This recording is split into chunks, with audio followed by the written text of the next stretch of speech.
একটি শিক্ষণীয় গল্প। এক অপূর্ব সুন্দরী নারী এক কৃষককে বলল, আমি তোমাকে বিবাহ করব। কৃষক তো নারীর চেহারা দেখেই পাগল। কৃষক দেরি না করে নারীকে নিয়ে কাজী অফিসে গিয়ে বলল, তাড়াতাড়ি আমাদের বিবাহ দাও। চেহারা দেখে সে নিজেও পাগল।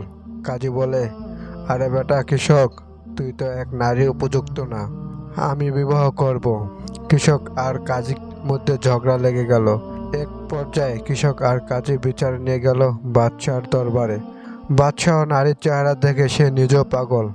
বাদশাহ বলল, তোরা দুজন এই নারীর অযোগ্য, বিবাহ আমি করিব। তখন নারীকে বলা হলো, তুমি সিদ্ধান্ত দাও কাকে বিবাহ করিবে। নারী সিদ্ধান্ত দিল যে আমাকে দৌড়ে ধরতে পারবে আমি তাকে বিবাহ করিব।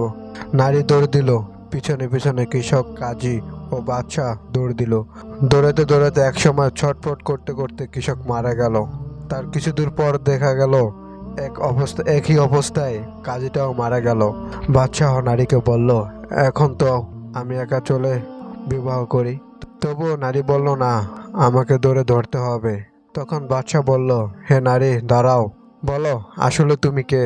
নারী বলল, আমি হলাম দুনিয়া, আমার মধ্যে আছে শুধু চাকচিক্য, মোহ আর লোভ লালসা। আমার পিছনে যে দৌড়াবে সে এভাবেই মরবে, বিনিময় কিছুই পাবে না।